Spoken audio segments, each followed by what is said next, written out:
you talked about, I think the little girl's name was Lily.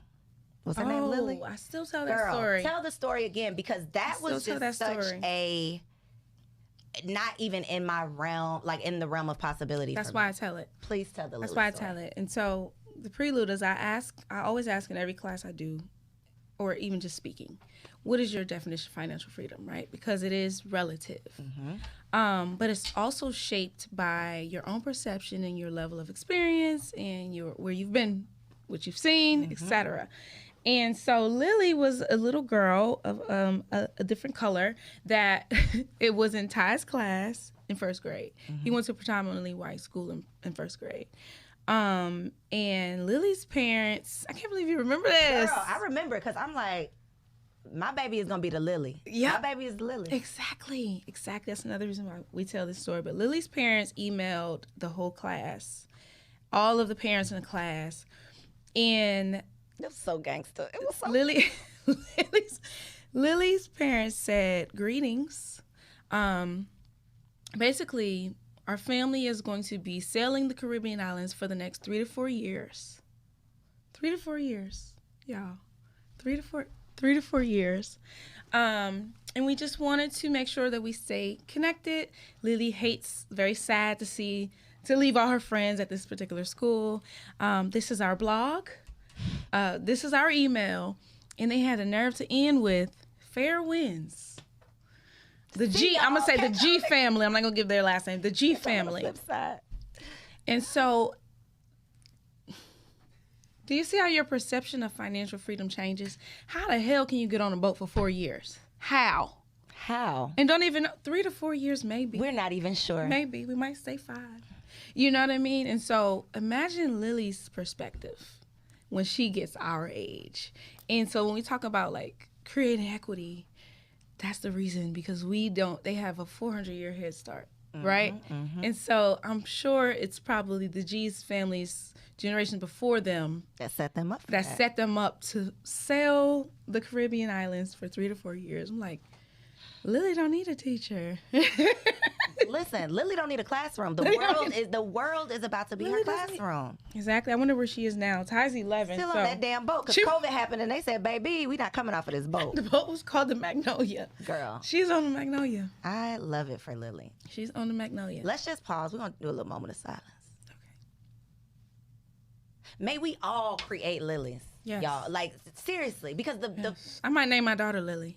Well, I ain't gonna go that far, but she gonna have the spirit of Lily up in her, okay? Because seriously, exposing our children you see it stuck with me all these years later. I remember the little girl name. That was like 3 or 4 years ago, and I've been speaking in Ohio back home where I'm from every 2 weeks for the past couple of months. My best friend has a parent enrichment program trying to reach the parents to reach the kids, and I make sure I talk about Lily, because when I ask what's financial freedom, the number one answer I hear is putting our bills on auto pay. You know, and that's like that's what people are aspiring to. That's the ceiling, and that's amazing. That's amazing. But they've been that's nothing to them. You know what I mean? And so I that's the reason why we talk about it, because for me, money, I like to see money as a brick. You know, and once you stack your bricks and you continue to stack your bricks and flip your bricks, then you'll be on a boat. Then you'll be on a boat, baby. Sailing the world. Right. Fair wind. We have to change our mindset. Have to. Because, again, like you said, if you have never...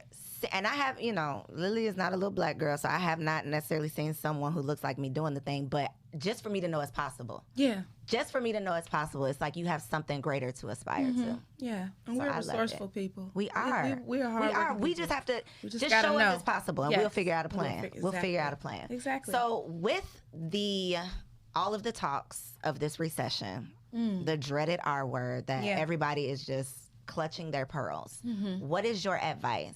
With your MIT analysis, what is your advice for, should people be weary right now? Should people be saving their money and stacking for deal? Like, what's your advice? I think you should be budgeting, first of all. And if you do own, take advantage of the equity, because we are about to hit recessions, but the values are still high. The market is still high. The interest is high too, right? But the values are going down and the interest is going up.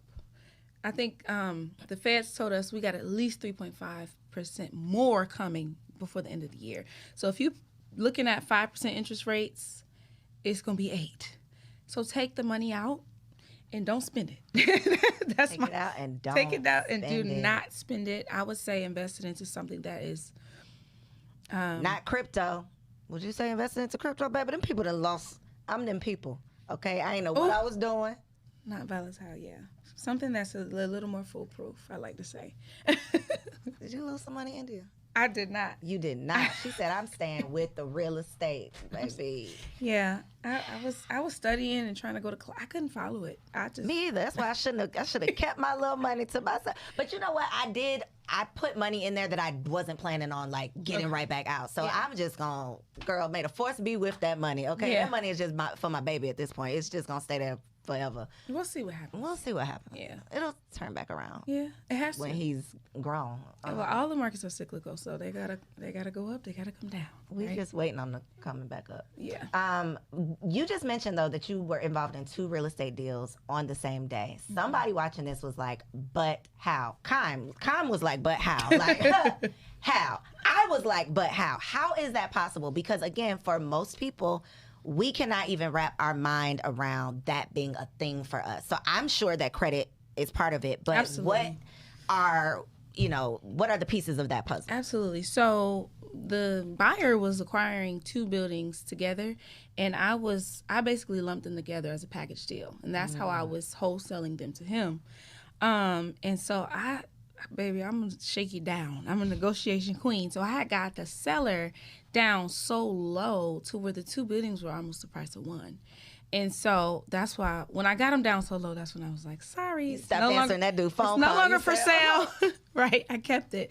But on the flip side, business credit.